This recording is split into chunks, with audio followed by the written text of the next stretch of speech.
عمران خان کی فوج سے انبن ہوئی، فوج نے اپنی حمایت اور مدد ختم کر دی تو نہ صرف ان کے خلاف عدم اعتماد کی تحریک کامیاب ہوئی بلکہ جیل بھی جانا پڑا۔ کیا فوج سیاست میں کبھی مداخلت ختم کرے گی اور کیوں سیاستدان فوج کی بی ٹیم بننے کے لیے ہمیشہ تیار رہتے ہیں؟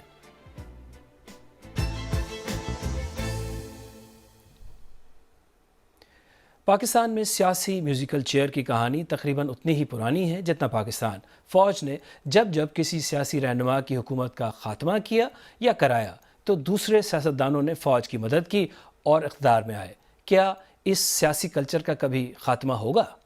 میں ہوں جاوید سمرو اور آج سیربین میں ہم اسی بات کا جائزہ لے رہے ہیں کہ ملک میں جمہوریت مضبوط نہ ہو پانے میں فوج اور سیاستدانوں کا کتنا قصور ہے۔ لیکن ہم نے سوچا کہ کیوں نہ پہلے عوام سے پوچھیں کہ وہ کیا سمجھتے ہیں، عمران خان کو کس نے اور کیوں نکالا؟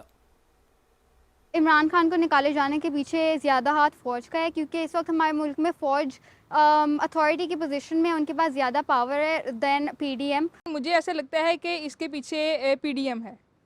ہر چھوٹے سے لے کے بزرگ تک ہر بچے کو پتہ ہے کہ عمران خان کو نکالنے کے پیچھے نو ڈاؤٹ کہ فوج تھی۔ میرے خیال میں اس کو علی بابا اور 40 اس کے دوستوں نے نکالا۔ اسٹیبلشمنٹ میں پیچھے ہٹ جانے سے اور ابھی ایک جمہوری طریقے سے طریقہ دماد سے وہ باہر ہو گیا۔ دیکھا جائے تو ہماری مین اتھارٹی کون ہے؟ وہ فوج۔ جی عمران خان کو جو لوگ لے کر آئے ہیں ان کے معیار پہ پورا نہیں اترا، اس لیے عمران خان کو نکالا گیا۔ عمران خان کو توشہ خانہ کیس میں سزا اور جیل بھیجے جانے پر ان کے حامیوں میں غم و غصہ ہے۔ لاہور پاکستانی سیاست کا گڑھ ہے اور عمران خان وہاں خاصی حمایت رکھتے ہیں، تو وہاں کا ماحول کیسا ہے؟ 9 مئی کو عمران خان کو گرفتار کیا گیا تو شدید رد عمل سامنے آئے، وائلنٹ پروٹیسٹ بھی ہوئے، جس کے بعد باقاعدہ طور پہ حکومت اور خصوصی طور پہ آرمی نے یہ اعلان بھی کیا کہ ایسے لوگوں سے سختی سے نپٹا جائے گا۔ لوگوں میں خوف و ہراس باقاعدہ طور پہ ہمیں نظر بھی آیا، جس کے بعد دوبارہ گرفتاری جب ہوئی تو تب ہمیں اس طرح کا رد عمل نظر نہیں آیا۔ جن لوگوں سے ہماری بات ہوئی ان سپورٹرز کا یہ کہنا تھا کہ خوف اور ڈر کی وجہ سے وہ بول نہیں سکتے کیونکہ آرمی کا راج ہے ہمارے ملک میں۔ جبکہ جہاں تک رہی بات نواز شریف کی، تو جب ان کو نکالا گیا تھا تو تب بھی مجھے یاد ہے ایسی ہی چند باتیں ان کے سپورٹرز بھی کیا کرتے تھے۔ جبکہ جب احتجاج ہوا تھا تو مال روڈ پہ خواتین جو ہیں ان کی طرف سے بھی شدید قسم کا رد عمل ہمیں دیکھنے کو ملا تھا۔ دونوں پولیٹیکل پارٹیز ہو یا کوئی تیسری پولیٹیکل پارٹی ہو، سوال بنیادی یہی پوچھا جاتا ہے کہ پولیٹیکل ڈیموکریٹک انداز میں آئے گئے وزیر اعظم کو کیوں نکالا جاتا ہے اور کون نکالتا ہے؟ کوئی بھی پاکستانی وزیر اعظم آئینی مدت پوری نہیں کر سکا۔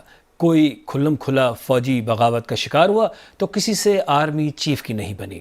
جنرل ضیاء نے بھٹو حکومت کے خلاف چلنے والی عوامی تحریک کو بہانہ بنا کر فوجی بغاوت کر دی۔ بعد میں بھٹو کو ایک متنازع مقدمے میں پھانسی دے دی گئی۔ جنرل ضیاء نے آرٹیکل 58(2)(b) کے تحت جنیجو حکومت کو نااہل قرار دے کر برطرف کر دیا۔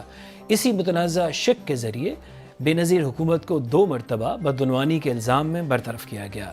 نواز حکومت پر بد نظمی کے الزامات کے تحت اسی شق کا اطلاق کیا گیا۔ نواز شریف کو اپنی ہی حکومت کے خلاف بغاوت کے الزام میں برطرف کر کے فوج پھر براہ راست اقتدار پر قابض ہو گئی۔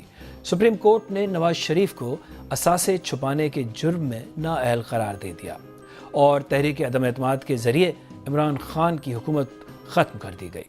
میر جعفر اور میر صادق جیسے الزامات تو کل کی ہی بات ہے، سب کو یاد ہے، لیکن جو آج فوج کی حمایت اور تعریف کر رہے ہیں وہ خود بھی کچھ عرصہ پہلے تک فوج پر کڑی تنقید کرتے رہے ہیں۔ آپ کو 3 سال رہنا ہے، اس کے بعد آپ نے چلے جانا ہے، ہمیشہ کے لیے ہم نے رہنا ہے، تو ہمیں مت تنگ کرو۔ اگر ہمیں تنگ کرنے کی کوشش کی تو ہم آپ کی بھی اینٹیں بجا دیں گے۔ جی ہاں، یہ بھی آصف زرداری ہی تھے۔ پھر جب معاملات سیٹ ہو گئے تو پیپلز پارٹی نے کبھی فوج پر تنقید نہیں کی۔ میاں نواز شریف کا بھی معاملہ کچھ ایسا ہی تھا۔ کیوں آئین شکن دندناتے پھرتے ہیں، لیکن ان سے کوئی پوچھنے کی جرت نہیں کر سکتا۔ جنہوں نے ملک کو 2 ٹکڑے کر دیا، یہ سب محب وطن ہے۔ لیکن عمران خان کے خلاف موقع ملتے ہی ان میں بھی جی ایچ کیو کے لیے سافٹ کارنر پیدا ہو گیا. یوں لگا گویا 9 مئی کے واقعات کا ٹارگٹ شاید شریف برادران ہی تھے. عمران خان اب اس سیاسی شو کے تازہ ترین فوج مخالف ولن ہیں. سازش کبھی مکمل نہیں ہو سکتی جب تک اندر ملک کے میر جعفر اور میر صادق نہ بیٹھے ہوں. لیکن سنگین الزامات اور تنقید کے باوجود ان کے اپنے بیانات ڈیل کی صورت میں بیانیاں بدل لینے کے اشارے بھی دے رہے ہیں. سوال یہ ہے کہ اگر فوج اور سیاستدان میوزیکل چیئر ایسے ہی چلاتے رہیں گے تو اس ملک کا کوئی حقیقی جمہوری مستقبل ہوگا یا نہیں؟ فوج کی پاکستانی سیاست میں مداخلت ایک تلخ حقیقت ہے، لیکن یہ رویہ جمہوریت سے متصادم ہے. تو فوج آخر سیاست میں مداخلت کیوں کرتی ہے اور سیاستدان اقتدار کے لیے فوج پر انحصار کیوں کرتے ہیں؟ فوج پاکستانی سیاست میں شاید اس لیے ڈائریکٹ یا انڈائریکٹ مداخلت کرتی ہے کیونکہ ان کو لگتا ہے کہ ان کو ہمارے جمہوری انسٹیٹیوشنز، ہماری پارٹیز میں شاید اتنا اعتماد نہیں ہے.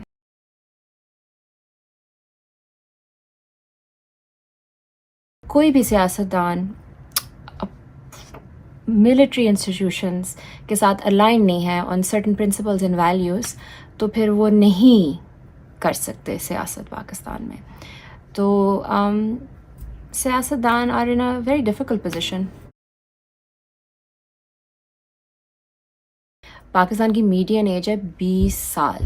ہمارے زیادہ تر پارلیمنٹیرینز، ہمارے زیادہ تر سیاستدان 50 سے اوپر ہیں، 60 سے اوپر ہیں، کچھ 70 سے اوپر ہیں.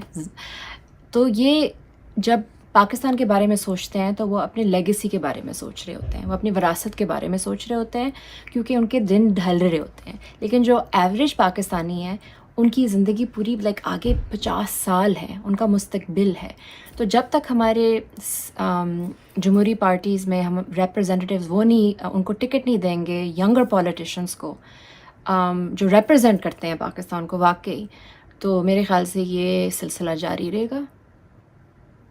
پاکستان کے قیام سے اب تک ملک کی سیاست میں فوج کی مداخلت، سیاستدانوں کا اس پر انحصار، کرپشن، حکومتوں کی تبدیلی اور کسی ایک پارٹی کو نشانہ بنانا، بس اسی سرکل میں ملک گھوم رہا ہے. میثاق جمہوریت کے روپ میں ایسا لگا تھا کہ شاید ملک کی 2 بڑی جماعتیں اس سرکل سے نکل آئیں، لیکن پھر عمران خان آئے اور یہ سرکل دوبارہ شروع ہو گیا. جمہوریت اور پالیسیوں کا تسلسل ملکوں کی ترقی کا ضامن سمجھا جاتا ہے، اور اس تسلسل کو حاصل کرنے کے لیے شاید ایک اور میثاق جمہوریت کی ضرورت ہے جس کا حصہ عمران خان بھی ہو.